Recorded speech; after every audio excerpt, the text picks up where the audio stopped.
예, 시작하겠습니다. 교재 4284페이지 잠언 18장 3절 보겠습니다. 우리 지금 계속해서 왕될 아들에 대한 훈계에 대해서 살펴보고 있고요. 미래에 나타날 왕들에 대해서도 훈계하는 내용입니다. 그 핵심은 하나입니다. 여호와 의지하도록 하는 거고요. 여호와 의지는 결국 뭐와 관계되냐 하면 이것과 관계되죠. 여호와 경외와 관계가 되는 겁니다. 의지한다라는 것은 의지하게 하시는 거죠. 그리고 지금까지 살펴본 내용의 상당 부분은 뭐냐면 말하는 것, 입술과 관련해서 많이 강조했죠. 이거 근신인 거예요. 그러니까 잠언 전체의 논리가 이렇게 쭉 내려와요. 그래서 지금은 어디쯤에 지금 계속 머물고 있냐면 지혜에서 명철로 지식으로 그래서 어떻게 해요? 근신하게 하는 걸로. 말을 놀리는, 혀를 놀리는 거, 그 부분에 지금 초점을 맞춰서 말 한마디라도 땅에 떨어지지 않도록 하시는 바로 그 내용입니다. 그게 바로 어떤 말이냐? 여호와만 의지하도록 한다는 겁니다.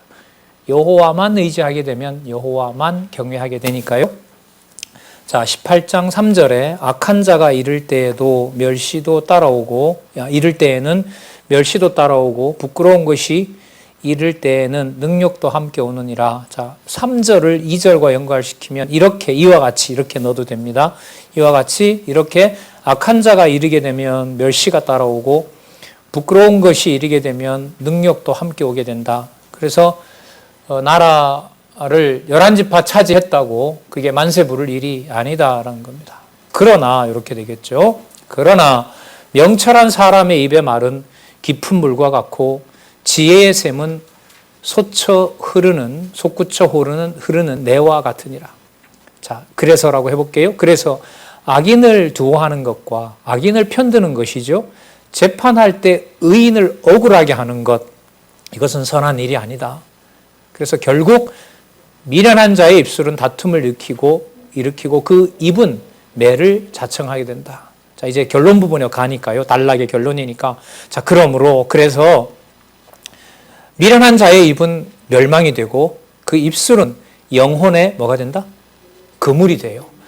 그러니까 이 말 한마디에 대한, 그래서 자꾸 저는 이 야고보서가 생각이 나는데요. 이 성경 뒷부분으로 가서 이제 투쟁과 관련해서 봤을 때 그 가정교회에서부터 시작해서 모든 이제 은사교회에 이를 때까지 성경에 있는 낱말로, 성경에 있는 개념으로 서로 의사소통을 하게 되는 문화가 되려면 낱말을 단지 사용해서는 안 되는 거죠. 그러니까 지금 여기 칠판에 적었던 이 개념들을 우리가 많이 들었어요. 그러나 이제 순서로 보면 이렇게 가야 된다는 거죠. 예를 들면 이 말이 있다고 해서요. 여러분 여호와를 경외해야만 여호와께서 보호하십니다. 완전히 달라지는 거죠. 맞죠?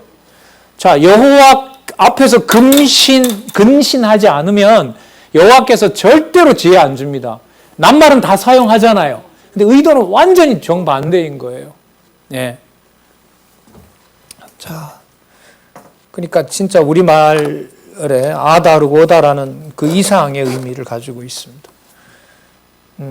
8절, 남의 말하기를 좋아하는 자는 별식과 같아서, 좋아하는 자의 남의 말하기를 좋아하는 자는 별식과 같아서 뱃속 깊은 데로 내려가느니라.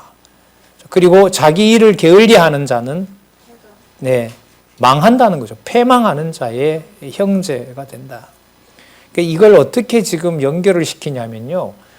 그 자기가 통치를 하지 않고 남 탓을 하는 거예요. 내가 이 지경인데 나라 다스릴 수 있겠냐? 이렇게 되는 거죠. 예를 들면 후대 왕들이 아합이 이렇게 우리를 집요하게 지금 동맹하자고 하는데, 그리고 아합은 당시에 나라를 굉장히 크게 넓히거든요. 그러니까 아합을 안 따라가면 이 남쪽 유다도 힘들다. 지금 나라가 위태로운데 내가 무슨 그 재판을 똑바로 할 수 있단 말이냐. 그렇게 하고 재판을 똑바로 안 해요. 그러면 게으른 거잖아요, 그게. 자, 게으르고 남의 탓만 해요. 그리고 자기 말을 들어주는 사람만 자기 편 만들어요. 그러니 망하는 거죠. 자, 말이 참 재밌잖아요. 남의 말 하는 것이 별식이래요. 맨날 먹던 것 갖고 말고요. 가끔 모여서 남 씹어야 돼요. 퇴근해서 씹잖아요, 보면. 예, 술 기운에 의지해서 씹고요. 우리나라 같은 경우에 지금 뭐, 언론이 지금 세계 최하위잖아요. 대한민국 언론계에서. 진실을 믿을 수 없는 나라이기 때문에요.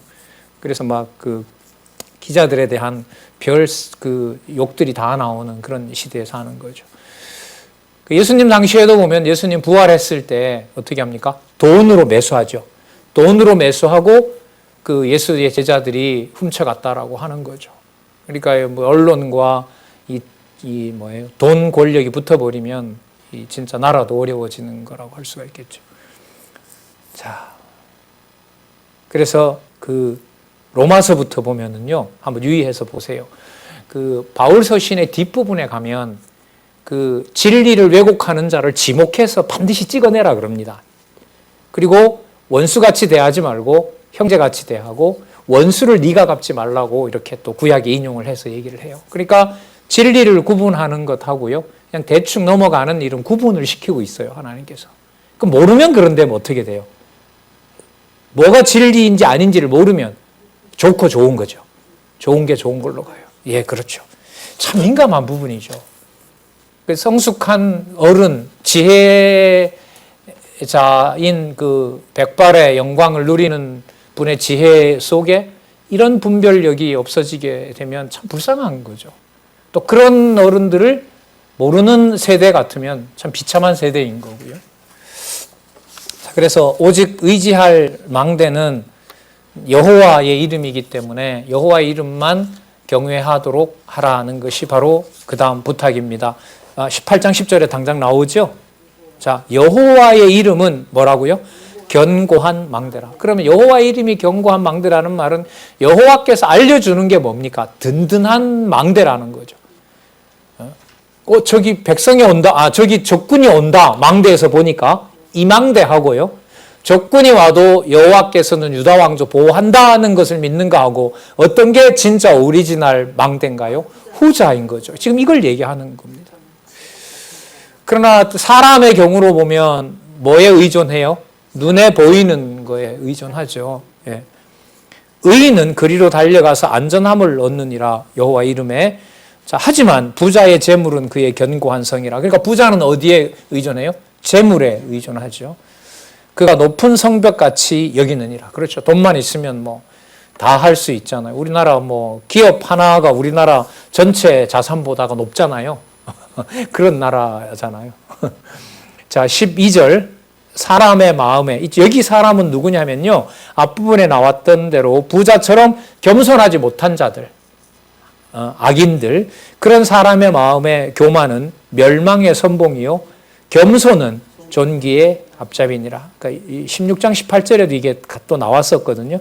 그러니까 결국 근신이라는 것을 여호와께서 얼마나 철저하게 관리하시는지를 보여주고 있어요. 너 좀 근신해라. 이것도 안 맞아요.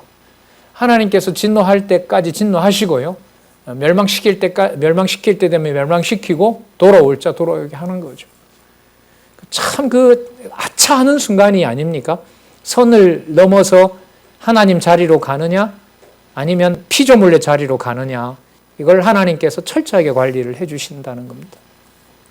15절로 가보겠습니다. 명철한 자의 마음은 지식을 얻고 지혜로운 자의 귀는 지식을 구하게 된다. 계속 나오죠? 명철, 지혜, 지식, 겸손, 이게 전부 다 계속 소개했던 이 틀 속에서 진행이 되고 있습니다. 선물을 받지 말라고 얘기를 하죠. 사람들의 16절에 보면 재판을 그르치게 되니까요. 그래서 18절 볼게요. 선물을 받지 말고 제비를 뽑는 것은 이렇게 연결이 돼요. 그러니까 제비를 뽑는 것은 하나님 정한 뜻을 아는 거죠. 그리고 재판을 했어요. 이런 배심원들이 10명이 있단 말이죠. 그리고 왕이 봤을 때 잘 모르겠어요. 누가 잘못이고 누가 죄인인지. 그런데 제비를 뽑았어요. 근데 거기에 이제 7대3, 8대2가 나왔어요. 그럼 그 사람들의 의견을 존중해서 일을 처리하는 거죠. 그 정한 것이 누구에게? 여호와께 있다고 믿기 때문에 그런 겁니다. 뇌물 받은 사람에게 편의를 봐주면 안 되고요. 자, 그래서 19절에 보면 참으로 노엽게 한 형제와 화목하기가 견고한 성을 취하기보다 어려운즉 이러한 다툼은 산성 문빗장 같으니라. 그렇죠. 북쪽 이스라엘 저렇게 나갔는데 화목 못하잖아요. 끝내. 예? 노엽게 한 형제와 화목하기가 견고한 성을 취하기보다 어려운즉 이러한 다툼은 산성 문빗장 같으니라. 뭐 일상생활에도 여러분 형제끼리 다퉈버리면 참 화해하기가 힘듭니다. 진짜. 그 형 보고 형제가 서로 형님 법정에서 보죠 이러면 어떻게 됩니까? 끝난 거죠. 끝난 거죠. 자, 그러면 여러분 입술이 얼마나 중요한지 아시겠죠? 이 관리가 20절 보세요. 사람은 입에서 나오는 열매로 하여 배가 부르나니 곧 그 입술에서 나는 것으로 하여 만족해 되느니라. 자, 그 결과 제가 그 결과 이렇게 넣어봤어요. 죽고 사는 것이 어디에 달렸다? 혀의 권세. 혀의 권세에 달렸나니 자, 혀를 쓰기 좋아하는 자는 그 열매를 먹으리라. 그러니까 아까 혀의 권세에 죽고 사는 게 달렸으니까요. 여러분 여기에 소개하고 있어요. 바로 여러분 아이 살인한 어미의 그 혓바닥이라 생각하면 돼요. 죄송합니다. 저 니은이 죽였다. 내가 안 죽였다. 내가 진짜 어미다. 그 악랄한 혀가 뭐 합니까? 심판받는 일로 가잖아요. 그걸 솔로몬이 본 거잖아요. 그걸 지금 여기서 얘기하고 있는 겁니다. 그래서 여호와의 은총을 받는 자는 여기서 아내와 친구 얘기를 합니다. 자, 그럼 22절에 이렇게 한번 보도록 할게요. 여호와께서 주신 아내 이렇게 읽으면 이해가 더 많이 잘 됩니다. 여호와께서 주신 아내를 얻는 자는 복을 얻고 여호와께 은총을 받은 자니라. 여러분들 아도니아가 반란하고 난 다음에 다윗의 자기 어떻게 보면 어머니죠. 아비삭이라는 여인을 탐내잖아요. 거기서 이제 이거 하게 되는 숙청이 되는 계기가 되잖아요. 그래서 바세바라고 보면 눈에 까시죠. 어쨌든 말년에 솔로몬을 다윗의 품에 있었던 여자니까요. 바세바 같으면 아마 보내고 싶을 거예요. 그냥 잘 됐다. 그래 아비삭에게 줬버리라 했는데 솔로몬의 생각은 달랐던 거죠. 어머니, 아비삭은 왕의 소유입니다. 그러면 아비삭을 아도니아에게 준다라고 하는 것은 나라를 아도니아에게 주려고 한다는 말이니까 차라리 아도니아에게 나라를 바치죠. 깜짝 놀라게 돼. 엄청 무서운 말을 거기서 솔로몬이 하죠. 그게 바로 여호와께서 정해 놓은 아내를 탐하는 것이니까 왕권을 탐내는 것하고 똑같은 거예요. 그런 배경을 가지고 이걸 보면 아주 심각하고 중요한 말씀이 되죠. 아내를 얻는 자는 복을 얻고 여호와께 은총을 받는 자니라. 그래서 은총받은 여호와께서 아끼는 이렇게 또 보시면 돼요. 가난한 자는 간절한 말로 구하여도 부자는 엄한 말로 대답하느니라. 그래서 많은 친구를 얻는 자는 해를 당하게 되거니 여기서는 뭐가 없는 여호와께 은총을 받지 않는 자들. 자, 앞에 나왔잖아요. 22절에 그렇게 읽어 나가자는 겁니다. 많은 친구, 은총이 없는 많은 친구를 얻으면 해를 당하게 돼요. 그리고 어떤 친구는 은총 받은 어떤 친구는 누구보다 형제보다 친밀하니라. 그렇잖아요. 자기 형들은 다 버렸는데 오히려 떠돌던 사람 수백 명이 다윗과 함께 도망 다니고 나중에 뭐가 됩니까? 왕이 됐을 때 아주 든든한 장관들이 되죠. 다윗이 쫓겨다녔잖아요. 사울한테, 압살롬한테 쫓겨다닐 때 그런 경우도 얼마든지 근거가 됩니다. 그래서 19장 1절에 성실히 행하는 가난한 자, 표현이 이쁘죠. 성실히 행하는 부자가 아니라 성실하게 행하고 하나님이 주신 분복으로 낙을 누리는 자, 잔치를 벌이는 자, 그런 자는 어떤 자고? 입술이 패례하고 미련한 자보다 낫다. 자, 그러므로 지식 없는 소원은 선하지 못하고 발이 급한 사람은 그릇 길을 가게 되느니라. 여기 지식 없는 소원 보세요. 지식 없으면 근신이 나오지 않잖아요. 지식을 주지 않으면 뭐가 돼요? 근신이 없는 거죠. 욕심이 차는 거죠. 그런 자들이 친구를 모았어요. 하는 일이 뻔한 거죠. 그리고 자기네들이 이제 그 나라를 가졌다고 오만하게 얘기를 하고 있는 겁니다. 그 다음 16절 그러나 너그러운 사람에게는 은혜를 구하는 자가 많고 선물을 주기를 좋아하는 자에게는 사람마다 친구가 되느니라. 자, 여기서 선물을 주기를 좋아하는 자는 뭐냐면 여기 아도니아입니다. 자, 6절에는 너그러운 사람은 솔로몬을 말하는 거고요. 자, 하지만 가난한 자는 그 형제들에게도 미움을 받거든 하물며 친구야 그를 멀지 아니하겠느냐. 아도니아의 결국을 말하는 겁니다. 자, 그러면 뒤로 넘겨 보시면은요. 자, 그러므로 자, 19장이 거의 이제 맞춰 가잖아요. 자, 이건 단락 결론이니까 여호와가 나올 거예요, 아마. 지혜를 얻는 자는 뭘 사랑하고? 예, 자기의 영혼을 사랑하고 명철을 지키는 자는 뭘 얻는다? 복을 얻는다. 그래서 거짓 증인은 벌을 면치 못하고 거짓말을 내는 자는 망하게 된다는 겁니다. 그래서 미련한 자가 지금 사치하는 것이 적당하지 못하거든 하물며 종이 방백을 다스립니다. 여로보암이 뭐 반역해서 나갔죠. 그 솔로몬의 종놈이었거든요. 근데 이게 나가가지고 자기가 왕이라고 해버리니까. 자, 흥하겠어요? 망하겠어요? 망한다는 거죠. 그러므로 노하기를 더디하는 것이 사람의 슬기요 허물을 용서하는 것이 자기의 영광이니라. 그걸 그 로보암 네가 다 처리하려고 하지 마라. 그래서 왕의 노함은 사자의 부르짖음 같고 그 다음에 그의 은택은 풀 위의 이슬 같으니라. 그러나 미련한 아들은 그 아비의 재앙이요 다투는 아내는 이어 떨어지는 물방울이니라. 이는 이제 그 분국해서 나가는 자는 말리지 말고 그냥 놔두라는 거죠. 분국해 가게. 그와 있으면 그 분란밖에 생기지 않으니까. 그래서 14절 볼게요. 집과 재물은 조상에게서 상속하거니와 재밌죠. 슬기로운 아내는 누구로 말미암는다? 여호와께로서 말미암는다. 물론 집과 재물도 여호와께서 주셔야 가능하죠. 그런데 여기서 강조하고 있는 거죠. 그만큼 슬기로운 아내가 여호와를 깨닫게 하는데 너무너무 중요한 거죠. 누구겠어요 이게? 바세바죠. 한 많은 여인 바세바. 한 많은 여인. 하지만 잠언에 보면 어떤 여인? 현숙한 여인. 지혜가 충만한 여인. 이렇게 된 거겠죠. 그러니까 다윗은 처음에는 자기 남편을 죽인 아주 나쁜 왕이었고 아이까지 사산하게 된 아주 비참한 운명을 가진 여인이었는데 궁에 와서 다윗이 그렇게 하는 것이 아니라 이방 여인으로서 이 나라를 더 다윗 왕을 또 솔로몬을 태어나게 하는 게 누구이다? 여호와라는 사실, 이 사실을 바세바가 깨닫게 되는 거죠. 이 사실을 깨닫게 되는 거예요. 그래서 아가서에 가면 1000만 여인 중에 한 여인을 얻는다는 말이 나오잖아요.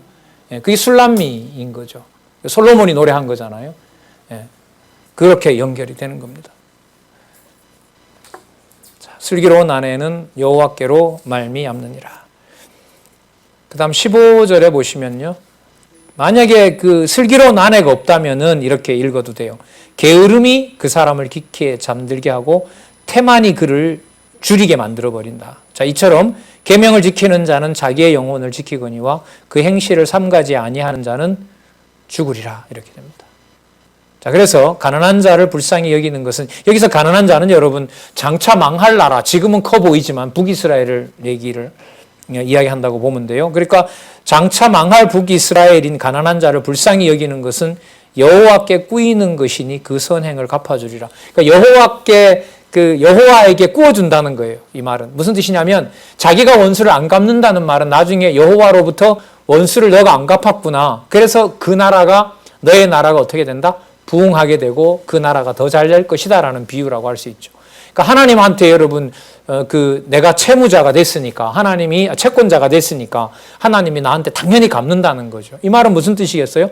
약속하신 것을 지금 있는 작은 나라지만 반드시 이루어 주시고 크게 보이는 저 나라지만 네가 쫓아가서 그냥 뺏어오려고 하지 마라.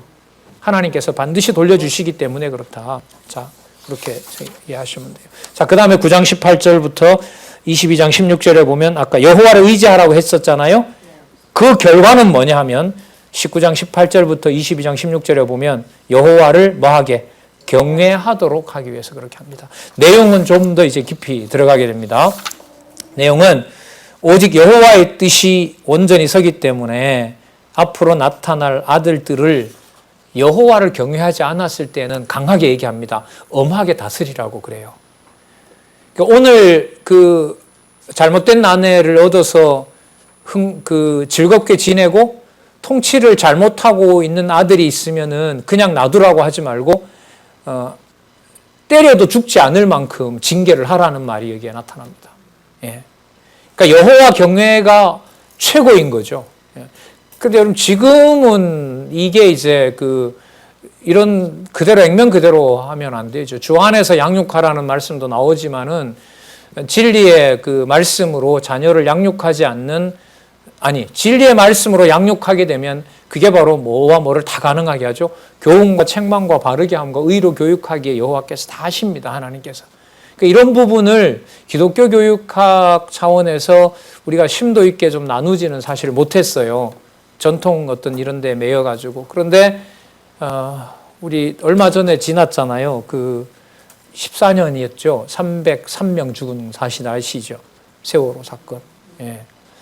뭐 부모의 뭐라 그럴까요? 부모의 경계, 부모의 채찍 그 정도가 아니잖아요.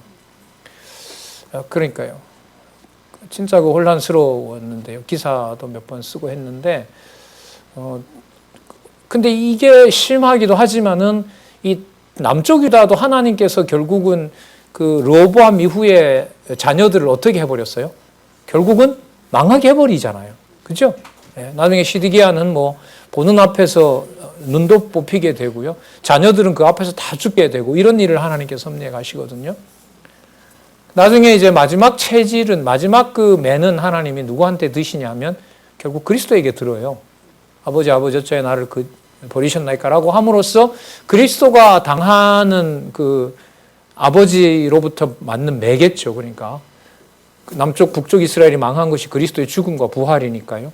그 부활 이후로 그 죽음 이후로 주 안에서 양육되는 자녀들은 그리스도가 승천하시면서 약속했던 성령께서 오심으로 그 성령이 조절해 가시는 거예요.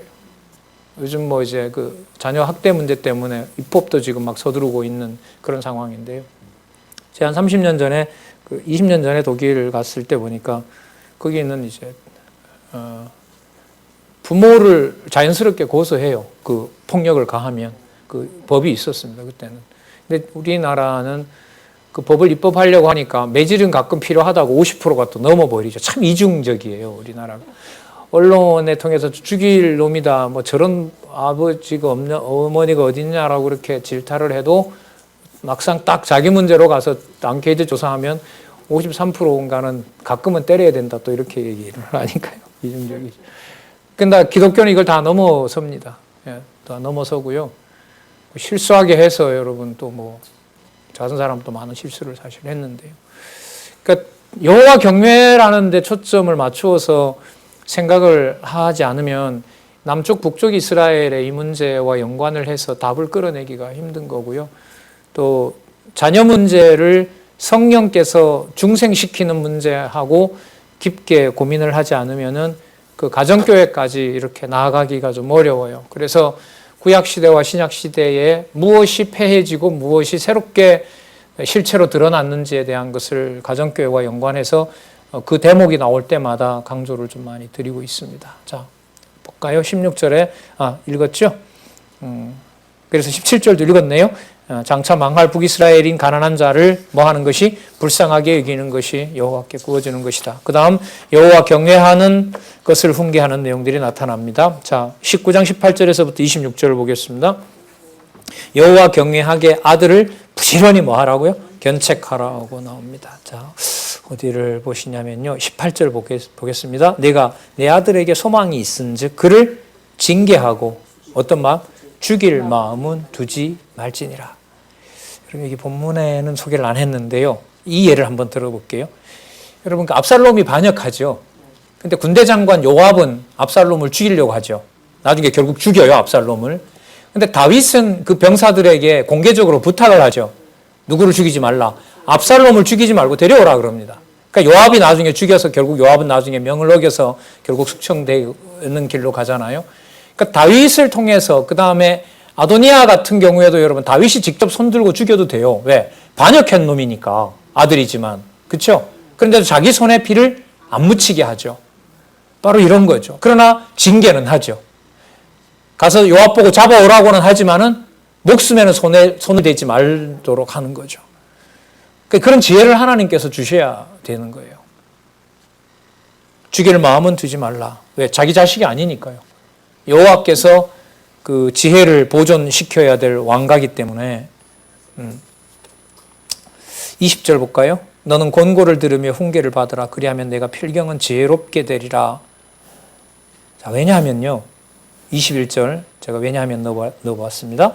사람의 마음에는 많은 계획이 있어도 뭐가 완전히 선대요? 오직 여호와의 뜻이 완전히 서리라. 이게 앞부분에 나왔었습니다. 16장 33절에 이 말씀이 나왔어요. 16장에 나왔고 16장에 많이 나왔고 지금 19장에 와서 또 한 번 나오는 겁니다.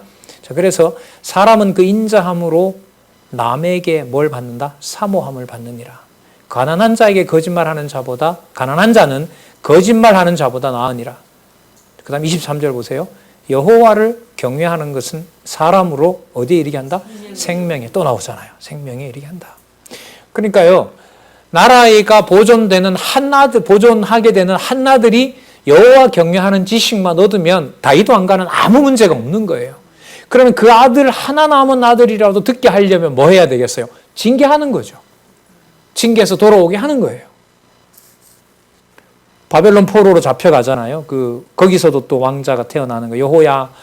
여호야긴이죠. 여호야긴이 거기서 포로로 있다가 그 아들이 낳고 나중에 돌아올 때 스룹바벨이 돌아오지 않습니까? 그런 걸 여호와께서 징계하신 다음에 회복시켜주는 내용이 나타납니다. 그래서 25절 보면은 거만한 자를 때리라. 그리하면 어리석은 자도 경성하리라. 그 앞부분에 뭐가 나왔냐면 훈계를 하려면 미련한 자를 하라 그랬어요? 지혜로운 자를 하라 그랬어요? 지혜로운 자를 하라 그랬어요. 왜냐하면 지혜로운 자는 징계를 받으면 돌아오지만 미련한 자는 징계해도 돌아오지 않기 때문에 그 북이스라엘에 대해서 얘기하는 거잖아요. 자, 그래서 26절에 보시면은요.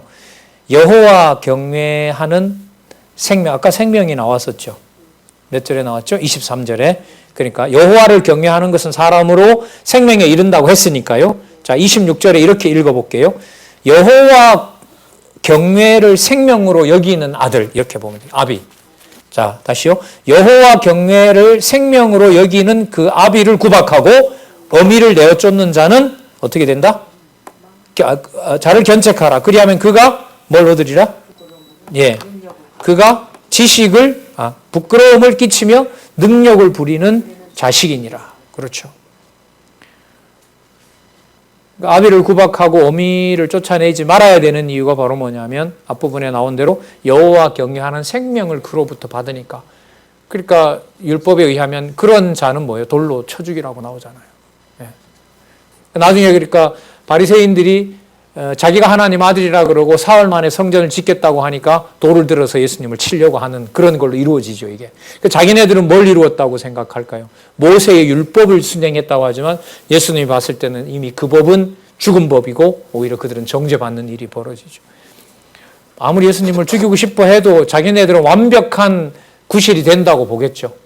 모세 율법 따라서 했기 때문에. 그러나 이미 그것은 너무나 악한 길로 가버린 겁니다.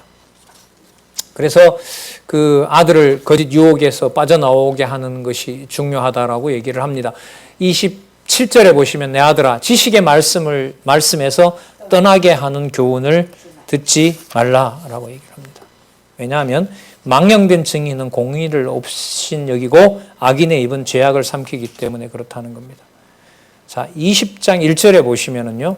포도주는 거만케 하는 것이요 독주는 떠들게 하는 것이다. 그러면 여러분 이거는 누가 주는 거냐 하면은요.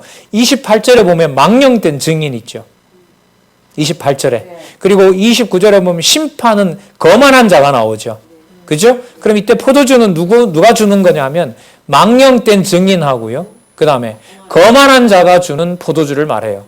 그렇게 읽으면 말이 돼요. 그 포도주는 뭐 하게 해요? 자기도 거기에 취해서 거만케 되고 독주는 뭐 하게 돼요? 떠들게 하는 일이 되는 거죠.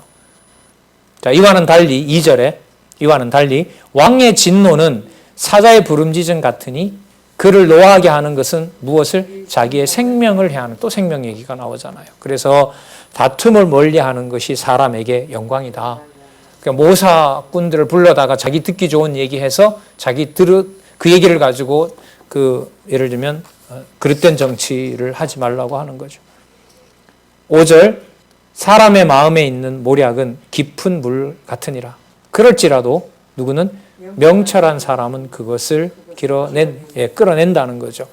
그렇지만 많은 사람은 각기 자기의 인자함을 자랑하나니 자기 자랑하지 않는 충성된 자를 누가 만날 수 있으랴. 이걸 그럼 누가 만날 수 있다는 말은 누가 만나게 해줘야 된다는 거죠. 맞아요. 그래서 여러분 그 열왕기 보면은요 어떻게 돼 있냐면 북쪽 이스라엘 부패하고 남쪽 유다 멸망하고 남북 같이 부패하고 북쪽 이스라엘 부패하고 남쪽 유다 부패하고 남쪽 같이 부패하고 그러다가 북쪽은 망하고 남쪽은 보호하고 이렇게 돼 있어요. 그러니까 열왕기 모르면 이거 그렇게 재미가 없어요. 자, 그럼 누가 자기의 인자함을 자랑하나니 충성된 자를 도대체 누가 만날 수 있단 말이냐? 여호와가 하시는 거죠. 어디를 보면 알아요? 열왕기 보면 알아요. 열왕기 어떻게 나와 있어요? 북쪽 이스라엘 부패하고 따라서 남쪽 유다가 부패하고 둘이 같이 범죄하고 북쪽 이스라엘 부패하고 남쪽 유다 범죄하고 둘이 같이 부패하고 그런데 북쪽 이스라엘은 망하고 북쪽 이스라엘은 망하지만 남쪽 유다는 보호해주고 그러면 맞죠? 충성된 자를 누가 만나게 해주세요? 그렇죠. 열왕기를 꼭 공부하고 싶은 마음이 막 들지 않으세요? 야, 그래서 그 왕들이 분배했다. 또 여로보암의 길로 행하더라. 여로보암의 길로 행하더라. 그들 또 남쪽 유다도 여로보암의 길로 행하더라. 그게 여러분 이 한 구절 속에 다 묶여 있어요. 다.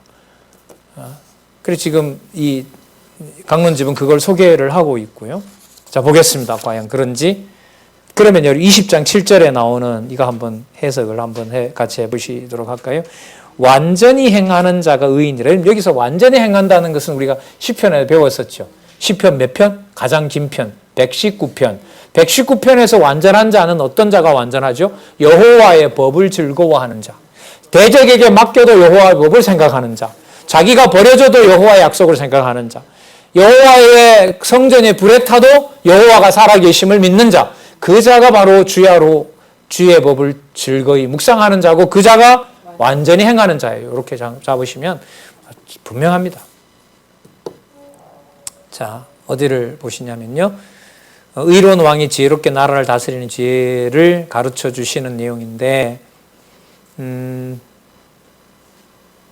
11절 비록 아이라도 그 동작으로 자기의 품행에 정결하여 정직한 여부를 나타내느니라. 그런데 듣는 귀와 보는 눈은 다 여호와의 지으신 것이라. 그럼 아까하고 연결이 되는 거예요. 아까 여러분 뭐라 그랬냐면 충성된 자를 누가 만나게 하냐라고 하잖아요. 그러면 듣는 귀와 보는 눈을 줘야 될 거 아니에요. 맞죠? 그걸 누가 짓는다 그래요? 그 여호와께 짓는다. 이렇게 연결하면서 읽어가면 돼요. 예. 자, 그러므로 너는 잠자기를 좋아하지 말라. 네가 빈궁하게 될까 두려우니라. 이건 생활 교훈이 아니고요. 자기 맡은 일에 충실하라고 하는 얘기입니다. 왕으로서. 15절 세상에 금도 있고 진주도 많거니와 그 다음 또 나오네요. 지혜로운 입술이 더욱 귀한 보배라. 예, 보배라. 아까 다시 충성된 자를 누가 줘요? 여호와께서. 왜요? 여호와께서 귀와 눈을 지어요. 그래서 지었기 때문에 누굴 보내줘요? 15절에 지혜로운 입술이 귀한 보배를 가진 자를 우리에게 보내주는 거예요. 예. 그래서 다윗 왕가를 누가 지켜요? 여호와께서 통치하신다는 것이 주권성 찬양입니다. 진짜 재밌네요. 이런 부분들은. 19절 두루 다니며 자, 이런 입술은 지혜로운 입술이 아니에요. 19절 두루 다니며 험담하는 자는 남의 비밀을 누설하나니 입술을 벌린 자를 사귀지 말지니라. 험담하는 자들요. 전쟁하러 가자 하는 자들. 그래서 자 20절 다시요. 아까 앞부분에 견책하는 거라고 나왔었죠. 앞부분에 그 자식을 견책하라고 했거든요. 그러니까 견책하는 자기의 아비나 어미를 저주하는 자는 그 등불이 어두움 중에 꺼짐을 당하리라. 그러니까 멸망한다는 거죠. 자, 그래서요. 처음에 속히 잡은 산업은 마침내 복이 되지 아니하느니라. 여러분 무슨 뜻이냐면은 북이스라엘이 처음에 11지파로 큰 나라가 된 것 같지만 처음에 속히 잡은 산업은 반란을 일으켜서 11지파가 갔으니까 얼마나 졸지에 큰 나라가 됐어요. 다윗으로부터 벗어났으니까. 그런데 그게 마침내 뭐가 되지 않는다? 복이 되지 않는다. 그렇죠. 예. 아, 진짜 열왕기를 빨리 끝나고 읽어보고 싶네요. 저만 그런 게 아니고 여러분들도 다. 예. 자, 진짜 재밌어요. 그 다음에 여러분 20장 22절에서부터 21장 4절에 보면, 그러면 여러분 악을 갚는 것보다 지혜로운 입술을 가지고 주신 나라를 잘 다스리는 것이 뭘까요? 그게 생명의 길인 거 아시겠죠? 그리고 와서 뭐 하러 가자? 전쟁하러 가자. 우리가 뇌물 받고, 야, 저거 그냥 받고 그냥 저 사람 봐줘라. 그런 말 안 듣고 정해놓은 통치를 잘하는 거. 그리고 아까 누구를 가볍게 보면 안 된다 그랬죠? 그런 지혜를 가르쳐주는 부모. 맞죠? 어머니. 예. 그죠? 아버지. 그런 자를 공경하는 자. 자, 그래서 22절입니다. 여호와, 그러니까 북이스라엘의 원수, 북이스라엘의 복수를 누구한테 맡기는 거예요? 자기가 안 가고 여호와께 맡기는 거죠. 그래서 22절이 가능한 거예요. 너는 악을 갚겠다 하지 말하지 말고 누굴 기다리라? 여호와를 기다리라. 그가 너를 구원하시리라. 그리고 23절 한결같이 하는 저울추가 나오는 거 보니까 똑바로 정치하라 이 말인 거죠. 그러니까 어디로 쳐다보지 말고 북쪽으로 갈까 말까 망설이지 말고 온 사람에게 똑바로 정치를 해라. 24절 아주 중요한 말씀 또 나옵니다. 사람의 걸음은 여호와께로서 말미암나니 사람이 어찌 자기 길을 알 수 있으랴. 그럼 누구 의존 안 할 수가 없다? 여호와를 의지 안 할 수가 없다. 이와 유사한 말씀이 여러분 아까 19장 21절에 나왔어요. 사람이 그 길을 계획할지라도 모든 걸음은 여호와께서 인도하시다. 똑같아요. 이런 말씀하고 똑같습니다. 그래서 여러분 26절부터 좀 중요한 무거운 개념들이 나타납니다. 26절 지혜로운 왕은, 자, 지혜로운 왕은, 자, 창세전 지혜를 받은 왕은 악인을 키질하며 타작하는 밖으로 그 입에 굴리니, 아우 무서운 왕의 진노가 있다는 거죠. 27절 보시기 바랍니다. 사람의 영혼은 여호와의 등불이라. 자, 근데 그 등불이 사람의 깊은 속까지 살피는 겁니다. 28절 왕은 인자와 진리로 스스로 보호하고 그 위도 인자함으로 말미암아 견고하고요. 29절 따라서 젊은 자의 영화는 그 힘이요 늙은 자의 아름다움은 백발이네. 백발 얘기 또 나오죠. 아까 어떤 백발이라 그랬죠? 여호와 경외하는 것을 생명으로 알고 그 여호와를 경외하는 그런 백발. 그 여호와 경외하기를 사모하고 살아가는 그런 백발. 그건 진짜 엄청난 영화죠. 그게 아비에게, 그게 손자에게. 아까 그 얘기도 나왔었고요. 자, 그러면 그 영광의 백발을 가지고 딴 길로 가려고 해요. 그 아들과 자녀들이. 그러면 뭘 해서라도 진노를 임하게 해서라도 그 길로 가지 않도록 해라. 그래서 30절 상하게 때리는 것이 악을 없이 하나니 매는 사람 속에 깊이 들어가느니라. 그렇죠. 여러분 다 때려보셨죠? 자식 때리고 나면 속이 시원하죠. 네, 진짜 내가 미쳤구나 이런 생각이 절로 들죠. 그래서 왕의 마음이, 야, 여기 답이 나오네요. 그래서 왕의 마음이 누구의 손에? 여호와의 손에 있음이 마치 보의 물과 같아서 그가 임의로 하나님 하시고 싶으신 대로 인도하라는 거죠. 그러니까 이런 거예요. 자식에게 훈계를 하고 매질을 하면서도 그 길이 누구 길이다? 여호와께서 해가는 길이라는 데서 지켜지면은요, 선을 넘지 않죠. 내 악독함으로 징계하려고 하지 않게 돼요. 그래서 여러분, 회초리를 든 부모가 절제한다는 것은 우리 과거 문화에서 참 기억할 만한 문화예요. 왜 그 회초리를 부모가 만들어 놓잖아요. 뭐 때려 죽이려고 만들어 놓을까요? 아니잖아요. 그러니까 거기서부터 뭐 하는 거죠? 유교 문화이긴 하지만 절제된 어떤 그 마음을 만들어내는 거죠. 그게 도덕 교과서와 같은 건데 지금 여기서 보면 그걸 누가요? 여호와께서 그렇게 하신다는 겁니다. 그리고 나중에 여러분 어디 전도서 가면 나오나요? 잘 막힌 복과 같아 그러잖아요. 그 말씀을 정확하게 전달해 놓은 것이.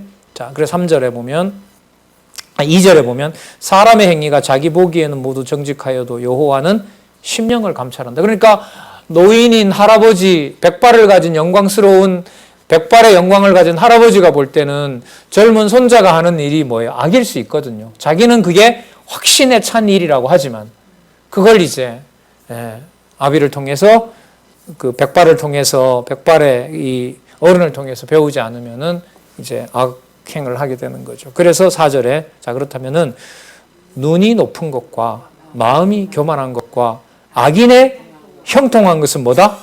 죄다. 이게 다 한 묶음입니다. 악인은 눈이 높고요. 마음이 교만하고요. 그런데 망하면 좋은데 뭐 해야 돼요? 형통해야 돼요. 악인의 형통은 죄입니다. 악인이 형통하게 되면 여호와를 의지할 여지가 점점 사라질까요? 아니면 더 생길까요? 완전히 사라지는 겁니다. 그래서 우리 하는 말로 완전히 버려버리면 악해지는 거죠. 그 악함이 나중에 하나님의 아들 예수 그리스도를 십자가에 못 박는 일까지 벌어지는 겁니다. 자, 그래서 공의를 행하는 그 다윗 왕가를 이탈하게 되면 망한다라는 내용이 여러분 그 다음에 나옵니다. 자, 볼게요. 21장 5절에서부터 19절에 보면 다윗 왕가를 이탈한 자의 행위의 결국을 가르칩니다. 여러분 다윗 왕가 이탈했으니까 흥하겠어요? 패망하겠어요? 패망하죠. 네. 그래서 이 지금 솔로몬의 얘기니까요. 11나라가 커 보이니 아니다. 저 나라 앞으로 어떻게 된다? 망한다. 이걸 지금 예언하고 있는 거예요. 그러니까 르호보암 에이 설마 그럴 리가 아니다. 진짜다. 알겠습니다. 나가보니까 그런데 너무 잘 나가는 거예요. 11지파가 나가서. 그러니까 아버지 이건 아닌 거 아니다. 망한다 저 나라. 그리고 친구들이 북쪽 이스라엘에 좀 협상을 하자는데 안 된다 그거도. 그거 악인의 길이다. 그 유사한 얘기를 지금 계속 쏟아내고 있는 거예요. 5절 부지런한 자의 경영은 풍부함에 이를 것이니 자 이걸 좀 앞부분하고 연결시켜 볼게요.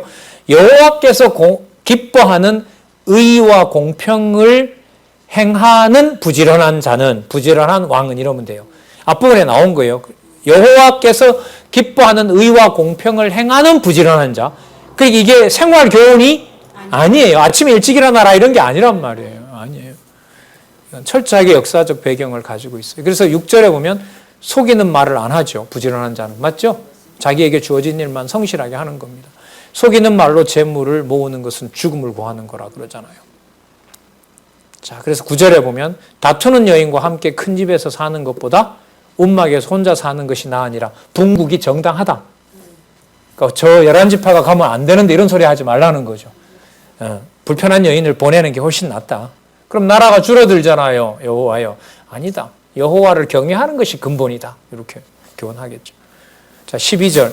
의로우신 자 여호와를 말합니다. 악인의 집을 감찰하시고 악인을 환란에 던지시느니라. 그래서 귀를 막아 가난한 자의 부르짖는 소리를 듣지 아니하면 자기의 부르짖을 때에도 듣지 않는다. 자, 15절에 나옵니다. 공의를 행하는 것이 의인에게는 뭐라고요? 즐거움이요. 죄인에게는 패망이 되는 겁니다. 여러분 뇌물 받고 하면 공의를 행할 수 있어요? 없어요? 없어요. 자, 16절에 보시면은요. 영철의 길을 떠난 사람은 사망에 거하게 된다. 그리고 계속 더하여 연락을 좋아하는 자는 가난하게 되고요. 자, 결국 18절. 악인은 의인의 대속이 되고 괴사한 자는 배신자를 말하는 겁니다. 정직한 자를 대신하게 되리라. 무슨 뜻이냐면 악인이 의인 된다는 말은 이런 거죠. 여러분 북쪽 이스라엘을 하나님께서 때린 이유가 남쪽 유다와 관계가 있을까요? 없을까요? 없어요? 북쪽 이스라엘을 패망시킨 것이 남쪽 유다의 교훈을 주려는 걸까요? 무관할까요? 그렇죠. 그러니까 이게 이 말이에요.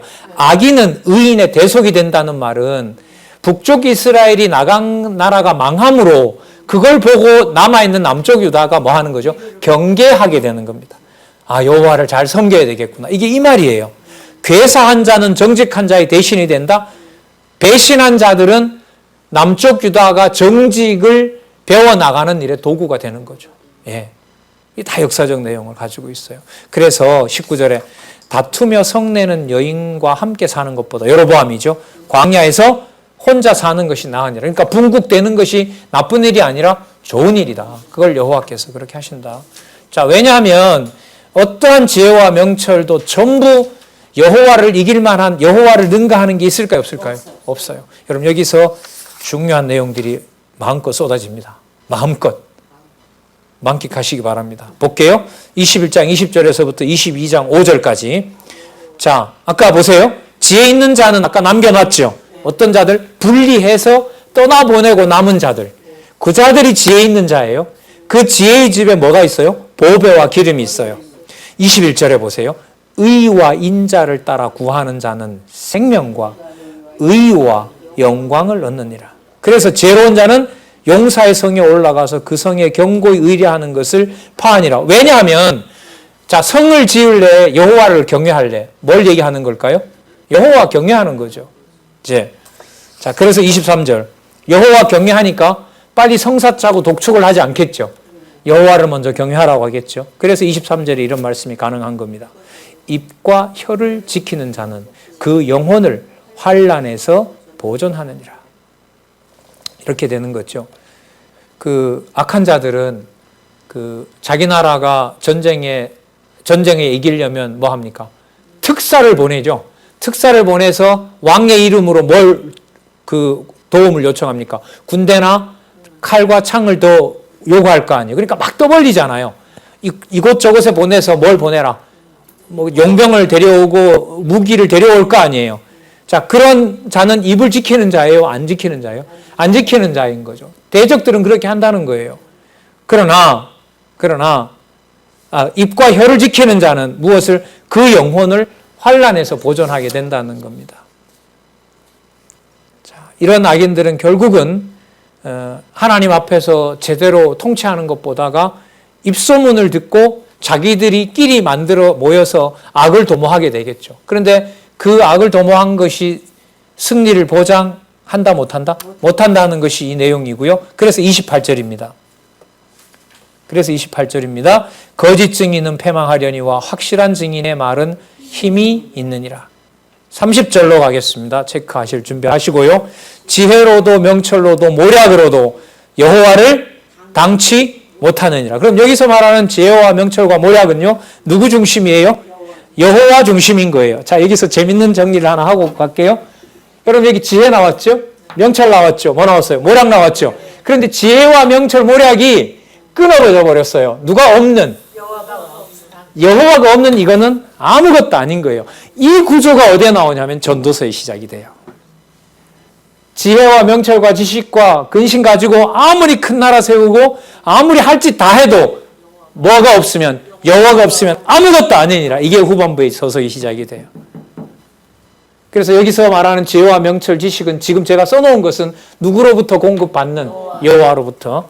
그러니까 여러분, 말씀을 듣게 되는 것과 아닌 것은 너무너무 진짜 죽고 사는 문제예요. 예, 진짜. 자, 더 나옵니다.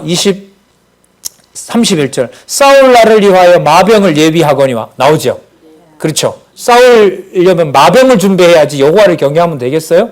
근데 여호와 경외하는 것이 낫다는 거죠. 이김은 누구에게 있다? 여호와께 있느니라. 너무 분명하네요. 자, 많은 재물보다 명예를 택할 것이요 은이나 금보다 은총을 더욱 택할 것이니라. 빈부가 섞여 살거니와 무릇 그들을 지으신 이는 누구라? 여호와시라. 슬기로운 자는 재앙을 보면 숨어 피하여도 어리석은 자들은 나아가다가 해를 받게 되니라. 자, 4절. 겸손과 여호와를 경외함의 보응은 재물과 주신 재물과 영광과 생명이더라. 이 4절 속에 이게 다 들어있어요. 그러면 여러분, 아까 30절에 있었던 지혜와 명철, 모략은 누가 없는 지혜와 명철, 모략? 여호와 없는 명철과 모략. 4절은 겸손과 여호와를 경외함의 보응은 재물과 영광과 생명은 누가 관리하는? 예, 이렇게 보시면 돼요. 그러면 열왕기 내용은 이탈시키는 거였죠. 역대기는 어떤 내용이었어요? 그러니까 열왕기는 인간들의 지혜와 명철과 모략으로 망해버리게 된 거고요. 역대기는 겸손과 여호와 경외와 재물과 영광과 생명으로 다윗 왕가를 여호와께서 보호해 주신 거고요. 그러면 이 내용 속에 열왕기, 역대기 구조가 다 있는 거예요. 이게 여러분, 이 시가서에 뭐라 그럴까요? 너무너무 중요하고 재밌는 부분이에요. 앞부분이 정리가 안 되면 이런 걸 읽어 나가는 게 큰 의미가 없죠. 5절. 패역한 자의 길에는 가시와 올무가 있거니와 영혼을 지키는 자는 이를 멀리하게 된다. 자, 그래서 행할 길을 가르쳐 유혹에 빠지지 말도록 얘기를 합니다. 자, 그래서 6절에 보면 마땅히 행할 길을 아이에게 가르치라. 자, 아이에게 가르치는 게 뭘까요? 여호와 경외. 맞죠? 앞부분과 연결시키면 돼요. 그래서 11절 보겠습니다. 마음의 성결을 사모하는 자의 입술에는, 여러분 이 속에 뭐가 있죠? 근신이 다 들어있죠. 맞죠? 그럼 이렇게 한번 읽어볼게요. 앞부분에 그 거만하다는 말이 나왔기 때문에 이걸 붙여서 읽으면 거만이 없는 마음의 정결을 사모하는 자의 입술에는 덕이 있으므로 자 임금이 그의 친구가 되느니라. 왜냐하면 12절 여호와께서는 지식이 있는 자를 그 눈으로 지키시나 괴사한 자의 말은 뭐 하게 된다? 패하게 된다. 자 14절 음녀의 입은 깊은 함정이라. 여로보암의 입이죠. 이는 바로 여호와의 노를 당하는 자는 거기에 빠지게 되기 때문에 그렇습니다. 여로보암은 여호와의 진노가 기다리고 있는 겁니다. 그래서 15절 아이의 마음에는 미련한 것이 얽혔으나 징계하는 채찍이 이를 멀리 쫓아내느니라. 징계하라는 거죠. 누구 앞에서? 여호와 앞에서. 자, 그래서 16절에 보시면 이익을 얻으려고입니다. 이라는 말은 이익을 얻으려고 가난한 자를 학대하는 자와 부자에게 주는 자는 뭐 하게 된다? 가난하여 질 뿐이니라. 자, 그래서 여러분 여기 징계하는 채찍 나오죠. 그죠? 징계하는 채찍이 연결고리예요. 어디로 가는 연결고리냐면 나라를 다스리는 그 넘어가는 여기 부분에 아주 중요한 키가 돼요. 징계하는 채찍. 자, 제가 왜 이걸 정리하면 이 4절이 무슨 내용이에요? 나라를 다스리시는 여호와잖아요. 여기에 가면 지식을 강조하거든요. 여기 왕가를 세우는 데서는 뭐가 강조됐죠? 명철이 강조가 됐죠. 여기서는 뭐가 강조됐죠? 지혜, 명철, 지식이죠. 그 지식이 바로 뭐냐면 채찍이에요. 채찍이라는 말은 뭐냐면 한 가지 세밀하게 왕들에게 뭐 하는 거죠? 여호와 경외를 가르쳐주는 내용이 나와요. 그래서 여러분 22장 17절부터 31절까지 나라를 다스리는 여호와라는 내용이 구체적인 지식으로 나타납니다. 자, 그럼 이렇게 되는 거죠. 명철을 통해서 지금까지는 어떻게 해서 양분시켜 놨죠. 맞죠? 누구를 경외하는 것과 그렇지 않은 것. 여호와 경외하는 길과 여호와 경외할 수 없는 길. 그러면 경외하는 자를 모아서 경외하지 않는 길로 가게 되면 놔두면 돼요, 안 돼요? 안 되죠. 채찍을 쓰는 거죠. 채찍이 바로 뭐냐면 여기 22장 17절부터 시작되는 지식의 내용입니다. 이렇게 연결이 돼요. 그래서 잠언을 연결해서 읽는다는 것은 우리들에게 익숙하지가 않아요. 그래서 이번 기회에는 잠언 내용들이 그렇고 그런 내용이 아니라 그 순서대로 강론집에는 또 역사서 근거까지 준비해놨기 때문에 잘 보시면서 그렇게 공부하셨으면 좋겠어요. 자, 다음 시간에 잠언 22장 17절부터 31장까지 하도록 그렇게 하겠습니다. 기도하겠습니다. 하나님 아버지 감사합니다. 주신 귀한 말씀 또 한 번 담아주셔서 감사합니다. 여호와 경외하는 것이 땅에서 끝나는 일이 아니라 하늘에 속한 하나님의 지혜를 받게 하시는 놀라운 은총임을 알게 되었습니다. 함께 할 수 없는 많은 주의 진리의 동력자들, 지체들, 그리고 사랑하는 우리 선후배 동력자들 진리 안에서 잘 양육되도록 인도해 주시고 하나님 그의 건강과 영혼과 모든 인격들을 지켜주셔서 진리로 무장하는 데 손색이 없도록 인도해 주시옵소서. 예수님의 이름으로 기도드렸습니다. 아멘.